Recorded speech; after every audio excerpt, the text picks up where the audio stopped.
www.thebuyers.com.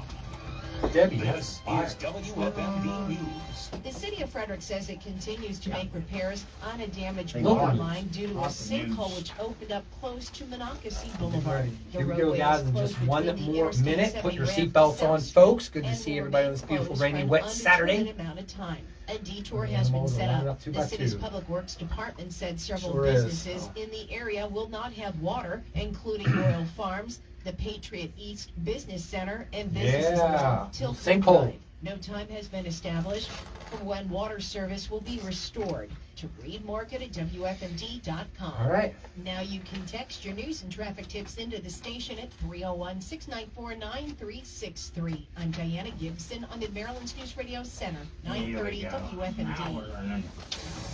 Here comes the weather. More rain. Forecast for Frederick and the surrounding counties. We do have a flood warning in effect this Flood. afternoon until tomorrow afternoon. For this afternoon, rain, possible thunderstorms, patchy fog after 5 p.m., high near Crazy how much 55. rain. Tonight, rain mainly before 2 a.m., patchy Crazy how fog much before rain. 8 p.m. 2.5 inches Low already. of 43. Sunday, a chance. Imagine if it was snow. With a high of 53. Sunday, Here we go. mostly cloudy, low 43. PJ's Roofing. Good to When see it comes everybody. to the roof, they've Welcome. got you covered. Visit pjsroofing.com. I'm Jim Thomas. This is your Frederick Real Estate Update, a conversation about the regional real estate market with tips for buyers and sellers. Your hosts, RE/MAX Results Darren Aver and Presidential Bank Mortgages Terry Kernan. Hey, folks, welcome back to your Frederick Real Estate Update. I am Darren Aher with RE/MAX Results, bringing you almost 20 years of experience here, helping almost 700 families in Maryland and Pennsylvania.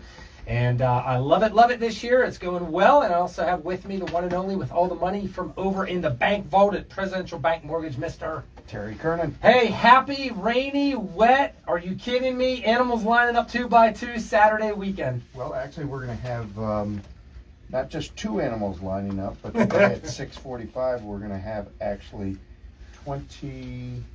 They're running in the Derby today, but we're going to have approximately 22 horses lining up for the Kentucky Derby today. So Nice. Happy Derby Day. If you've never been there, definitely try to get there at some point in your life because it's a special place. What's the name of the favorite horse today? Well- Who's the winning horse number betting on? Well, I'm looking at two horses really, and that's horse number 10, who's probably going to be close to the favorite, and his name is Zandon. Hey, I got a kid named Xander. I'm all in. Let me start I betting. know, that's what I was thinking. And then Smile Happy, which is in the number 5 horse. But when these races are, and it's going to be a wet track, but when these races have 22 horses, to place a lot of money on like the 18, 19, 20, 21 guys, that's a shot in the dark because they have so far to catch up. So I always look at the middle of the pack when we're looking at the Kentucky Derby because you got so many horses that like the 5, 6, 7 horses are in pretty good shape to get out and lead the pack. All right, so happy Xander or Zandy or whatever. Xander, they may be happy. Racehorse. Smile. I'll tell you who's not going to be smiling. The jockeys, man. They're going to have windshield wipers on their masks and things. Yeah. So the Kentucky Derby has like 13 races. Mhm. Okay, so Derby Day has 13 races. So the Derby is actually not until the 12th race. Yep. So that's a long Day. And these jockeys just don't ride in the Kentucky Derby. They're riding all day long. Yeah, they're getting their practice in. Yeah, so it's an amazing event. Well, how much money are you going to win today, Terry? Probably break even. Gotcha. All right, let's get into the horse race and real estate, the race to the top or the bottom for buyers and sellers. So we love it. All of you guys so much, our listeners tuning in every week with all of your questions and things. We love it. We love it. And, of course, we know we got listeners all over the country and stuff. We had our guy, Nathan, win Toledo, Ohio area, won our gift card for $250, and we sent those Lowe's cards to him. So he's going to have a nice, happy summer doing something with his yard or whatever project in the house. So, all right, here we go, Terry. I'm going to do the numbers real quick. Total actives, 334. Now, that's resales and new, but here's the big number. Look at it. 200 resales. We broke the mark. Well, we're on the edge, okay? You got there. We got there. We're at 200. Somebody asked me this week, Darren, where do you predict the highest active resale numbers in your area? to be the entire year long. My number is 375. I don't think between active resales, I don't believe we're going to break 375. Terry's writing it down. We're going to have a bet off track at the end of our program, and I'm going to be up for having to take them out to a big dinner or something good. So we'll do it. 375. Days on market, it's up to 11. We've gone from 7 average to now 11. There's the hiccup in the market. 529 average price. 23 homes every day go active, Terry. So we've got 85 coming soon, which we still can't break 100. But we have 23 homes on an average every single day in Frederick County come up for sale, and 21 or 22 are going under contract almost every day. So we're gaining. It's like a horse race. It's by a nose. We have inventory creeping up, but it's ever so slow going around the track. How's that? So that'll be our analogy today. Okay. New construction in favor of that. 134 new construction homes, 833 under contract right now. 435 sold in the last 30 days, which is a little bit less than at this time last year. Last year, we were averaging just over 500 every 30 days at this point. So there's the difference in the volume. But the big winner of the horse race in the real estate world today is list to sold ratio. Just made it to 104%. We just went up from 99.8 to 104. Why do you think that is? The only thing I can think of is that horse at the last second coming around turn 4, pedal to the metal, I guess. I don't know. I think we're definitely seeing some still multiple offers, but not as many at all. So I think that number is going to hang on by a thread, my gut, coming up in the next couple weeks, and that's it. Yeah, I mean, that's the highest, 104% over. So that's 4% on average people are going in above the sales price. That's the highest number that I believe that we have seen yet. It is. Could it be a one-time fluke here? It could be. Is this based over the last month or the last? No, this is the last week it's done this. The last week. In those settlements, it's the sold homes that have just settled in the last week have been 104%. Previous, they were 99.8. Okay, so that makes sense. The just sold ones, because and that means those offers came in 30 to 40 days ago. Yeah, they were probably 30 to 40 days ago. So that makes sense. That's when rates were still unbelievably low at 4.5%. That's why I said in the next 30 to 60 days, this number is going to be interesting to keep an eye on. So, all right, there's the numbers. Terry, what's happening in the mortgage world?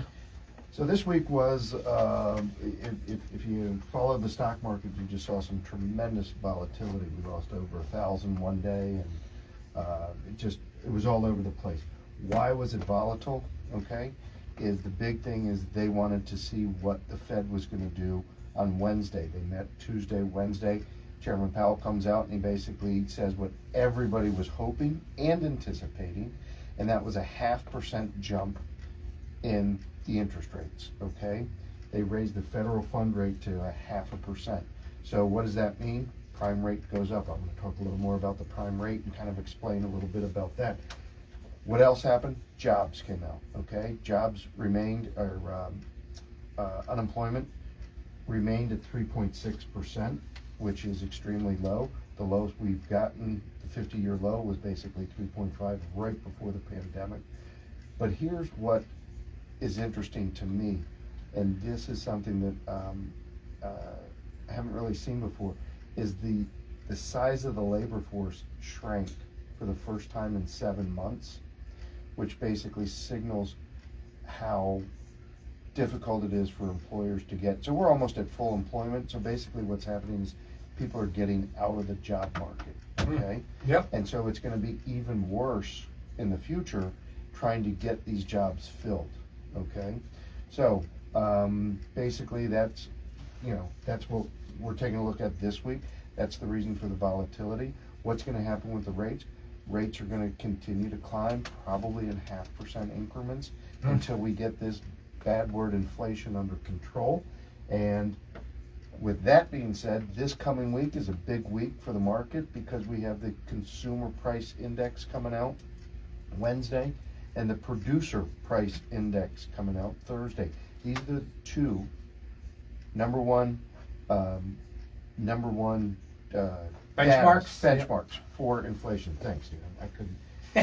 So I get stuck basically, too, brother. It's going to be what's happened in April, and those numbers are expected to be low. If they go high, if it's a big sign of inflation, you're going to see a big push on interest rates to go even farther up, okay?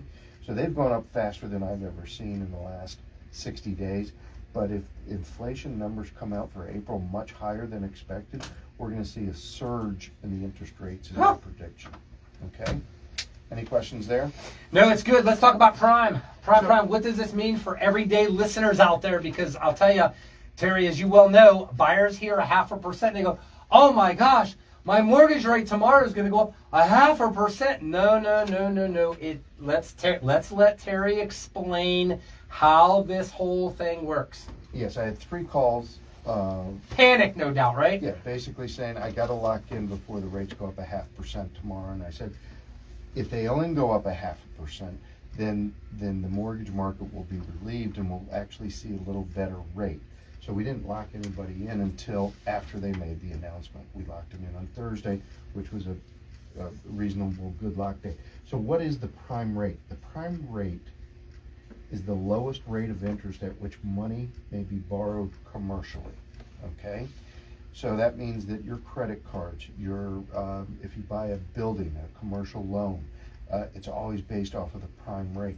A lot of times the prime rate will fluctuate. Okay, hold on. Does this deal with car loans, personal loans, boat loans, camper loans? Bingo. Any loan outside of a mortgage. Outside of a mortgage. Okay, that's it. Yep. Outside of a first mortgage. Okay, I have a first mortgage. Because your home equity line is tied to prime. Okay, gotcha.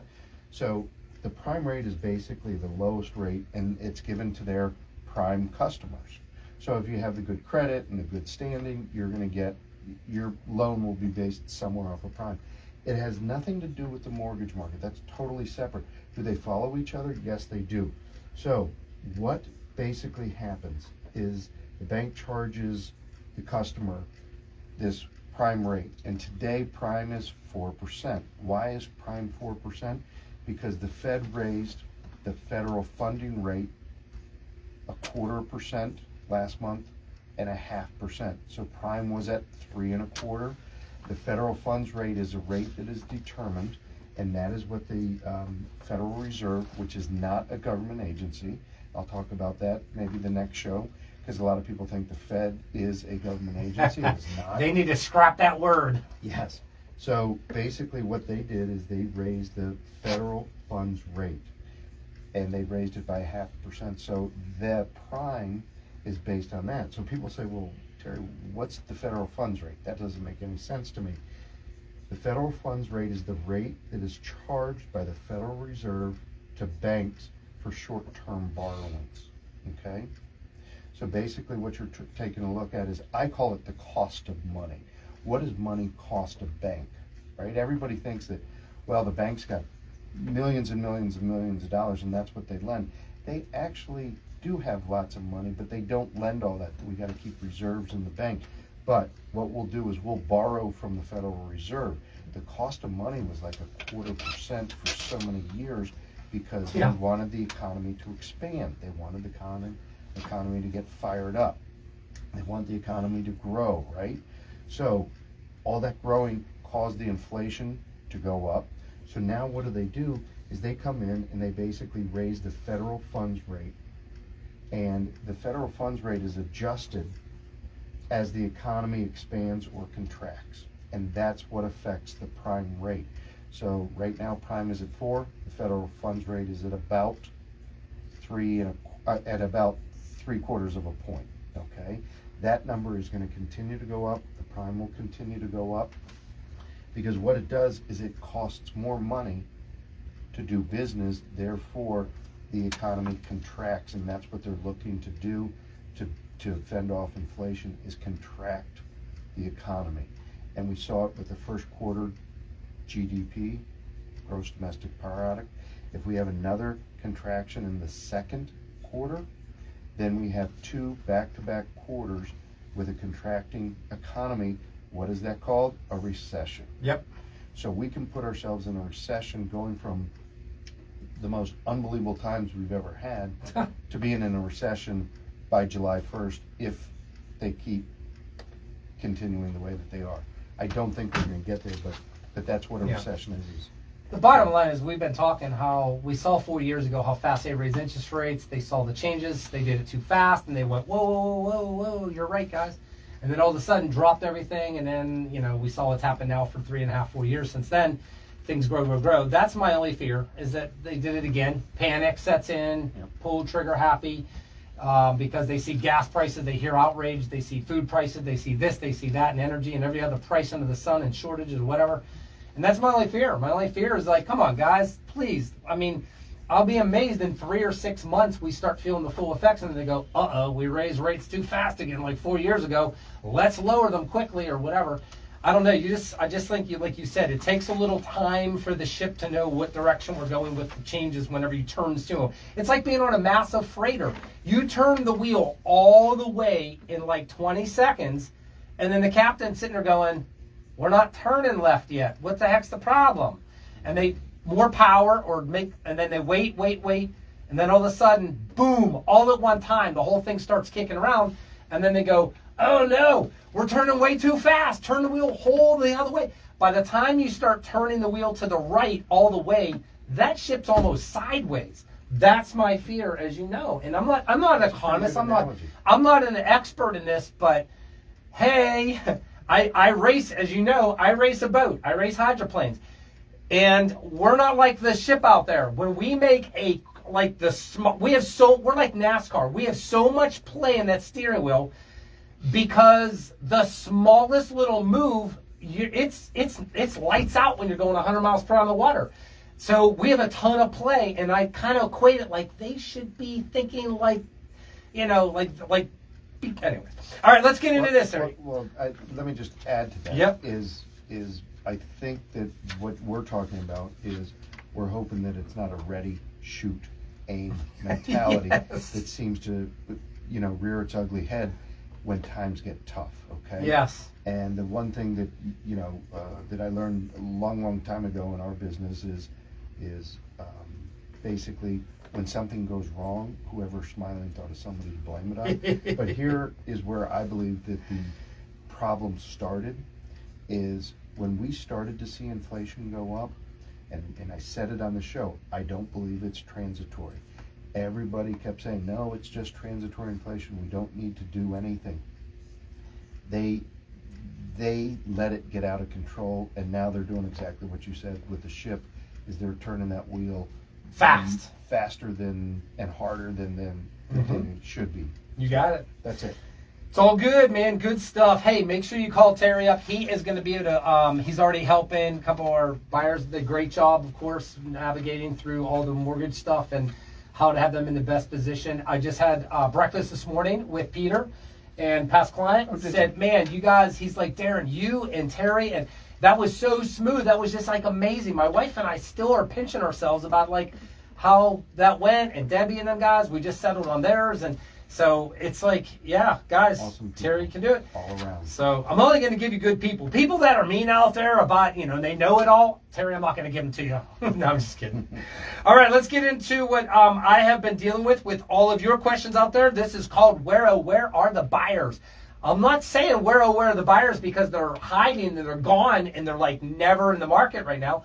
Where is their attitude? Where is their position? Where is their strategy when it comes to the buying a home right now and offering? And that position is a little bit skittish right now that I've been dealing with. So let me tell you about some of the things here on my south side. Okay. I had as you know, place in Montgomery County, 5 days on the market. So what we just had was 53 showings in 5 days. Not bad. That's it. 53 showings in 5. I know. I got to do better with my marketing. Man. 10 a day. That's terrible. 10 a day? Come on, man. We should get 20 a day.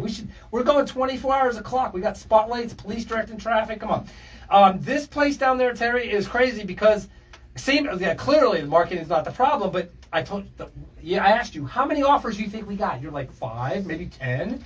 Yeah, you're 6 months ago, 3 months ago maybe. We got one offer. It was $5,000 above the asking price, which I can mention.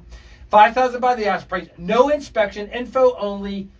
No appraisal, no nothing. Just conventional financing addendum, and let's see the HOA resale package docs. Wow. All right. Yeah, not bad. Hey, whew. Had they known they were the only offer, what do you think? I don't strategy know. would have been? I have no idea what that horse would have done if he knew he was the only guy out there coming across the line at the race. So that's the whole thing. Is it's Kentucky Derby, one horse we had, but here's the problem: our jockey yesterday fell off the horse. No. Yes, he did. All right, some of you listeners are out there like, Darren, what are you talking about? How's this work? I'm thinking the same thing. All right, so we're 4 days in the contract. Everything's fine. Appraisal got ordered. I got the HOA docs ordered and everything. Last night at 10 o'clock, instead of a phone call, I get an email message from the other agent. Hey, Darren, yesterday, which is Friday, my co-borrower, the second borrower on the loan to buy the house, lost their job. Wow. They fell off the racehorse. Yes. So, imagine, how do I tell my sellers, jockey down? Wow. Yeah, the horse is going through the mud on its own. Nobody else is with the other buyer. So here it is. We got a contract that he said put it back as active. You know, my buyers aren't going to be able to get the loan approved without a job now.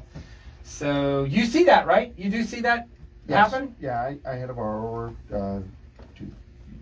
new construction, a large $700,000 home, great family, extremely well qualified, and I got the phone call saying, hey, I just lost my job. We're going to start seeing that more and more. Yeah, no, this is what I'm worried about. 3.6. Like, you're going to start seeing the mortgage business. People that are affected by the rates going up are going to see a big shift in how they have to, in employment and so forth. So, we're going to see more and more of that because rates going up has affects a lot of people. Yeah. So the big thing, my sellers, I called to them this morning. I actually sent it last night so that, like surprise. I talked to them today. They're cool. And they're like, well, why did they lose their job? I have no idea. I don't know if they showed up late. I don't know what happened. I don't know if the company's downsizing. I don't know if they're doing. I have no idea. All I know is the lender is going to send a denial letter, right? You send a denial letter because the loan is denied. Somebody says, wait a minute, in this market, you just mentioned they didn't have financing, like no inspection. They did a conventional financing addendum, which means they threw out the appraisal, but not the contingency to get the financing approved. Yes. All right. So that means that they get their deposit back. My sellers understand. And then all of a sudden, guess what happened this morning? We put it back as active live, like right away. But we got to get a release. We got to get a release and sign off. Everybody signs off that it's released. There's no harm, foul, nothing. You get your deposit back. Thank you very much. Sorry about your job loss. We're praying for you, kind of thing. Okay. So you cannot ratify another. No, contract we can't until ratify. All yes, parties sign. Exactly, because That's you very can't have important. two Correct. contracts legally under contract at the same time. It's illegal. Yep. Okay. So it can't affect. But we're allowed to put it back out there because the buyer agent had given us an email declaring that the contract's going to be null and void based on this, and there's going to be, that's coming. So it's going to be fine. We put it out there, and not 30 minutes later. So I sent it to the 53 showings, 52 other showings. Okay. I don't know where their buyers are in a week in the process, if they're looking and somebody under contract or not still looking. So I put it out there, and guess what happened, Terry? I got a text message right before we walked in the station from another agent that said, you're going to have an offer coming. That's awesome. That means another jockey said, I'm jumping on that horse in motion, and I'm going to finish the Kentucky Derby and win it for your seller. All right. All right, so that's what happened there. That happens, guys, but be on alert and make sure you keep your lender up to date. What's going on? I have a second house, Terry, I listed this week for $395, 3-bedroom, 2.5 bath, about 1,800 square foot down in Knoxville, 4.5 acre lot outside of Brunswick. Great place, beautiful, listed for 6 days now. Guess how many showings we've had on this beautiful place? 5. That's it. This ain't Montgomery County, boys and girls. Wow. You out in Knoxville, you out in Brownsville, you out heading towards Boonesboro. All right, by the way, we love you people out there. We got good listeners out there. All right, good feedback so far. Overall, average time on the market out there is 14 days. So somebody's going to ask me, Darren, what is your strategy? What are you telling? One of the 5 showings, by the way, is today. So that's the offer I'm believing is going to come in. But one of the things is this. One of the things is that the average time is 14 days on the market. And I'm not, we're not too worried though. But I said, I prepped my seller. If you do not have an offer by this Thursday night coming up, you got to adjust the value. Okay. You can't wait around. That horse, we got to get a little more juice in that racehorse to win, guys. So that's when the adjustment happens. Of course, all of our listeners are probably asking, Darren, what do you professionally advise your seller in this kind of market, in this time frame? How would you advise them? 2 to 3% adjustment, or hey, this may be a good strategy. I'm not worried about the appraised value so much. I think we're good. Okay. Why don't we offer 3% in closing help to an accepted offer?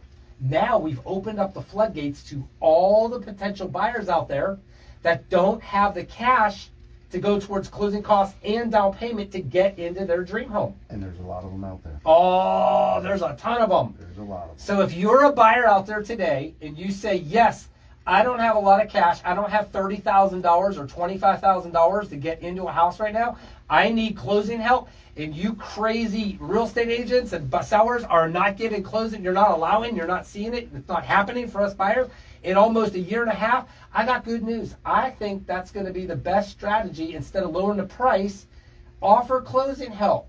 We're going to open the floodgates to the buyers that have been kind of at a disadvantage, not having quite enough cash maybe. And I'm going to throw another thing to your marketing plan. Yes, give it to me. Is basically this area qualifies for USDA. Which is 100% financing. 100% financing. Yes. So closing costs in the state of Maryland average per county about 4%. Yep. Sometimes 4.5% if it's a lower price. But on this home, it's going to be about 4%. Yep. So 4% of 400,000 is 16,000. Closing costs will be around 15,000. If you offer 3%, 3% closing help. then you can get into this house. Yep, here it comes. 4.5 acres for probably $4,000 total. Yeah, that's what I mean. That's the approach that you've got to take, I believe, to really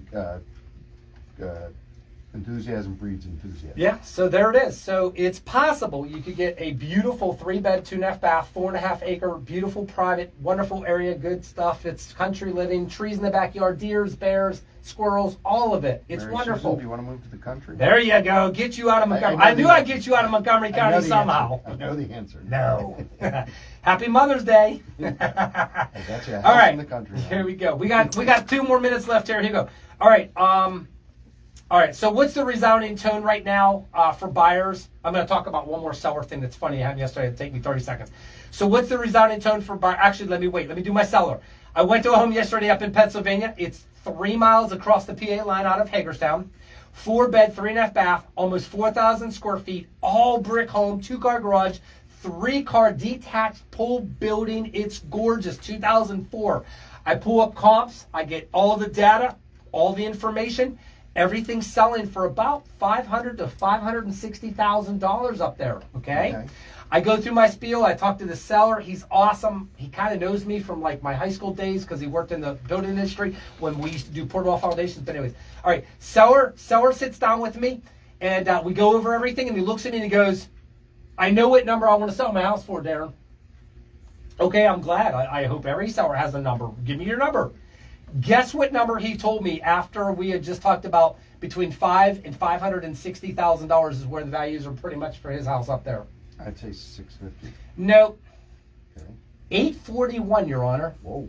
Whoa. Okay, I fell out of the chair. I got back up and I said, "Whoa, wait a minute. Did you say 841? He's like, "Yeah, I went 841,000 for my home." Houston, we have a problem. Yes. There's no data. If you were on a 25-acre lot with a horse farm, an equestrian, and a bigger pool building, and a house that's 1,000 square feet higher, yes, but not this. So we talked, it's good. We're still working through stuff. We'll see what happens. So last thing I'm going to share in 30 seconds, Terry, is this. So what is the resounding tone of buyers right now? It's like racehorses, but NASCAR. Our experience, I went to Dover, Delaware years ago, and I took our boys. I'm all excited about a NASCAR race, and they're going to see a wreck. And guess what? 0 caution flags the whole time. They never want to go to NASCAR again. So guess what? There's a caution flag on the track, boys and girls. We're going to see what happens. Happy Mother's Day to all of you women out there, moms, especially my wife with 6 kids. You guys are awesome. Stay dry. Have fun. Happy Mother's Day. We'll see you next week here on your Frederick Real Estate Update. Happy selling and buying. Boom.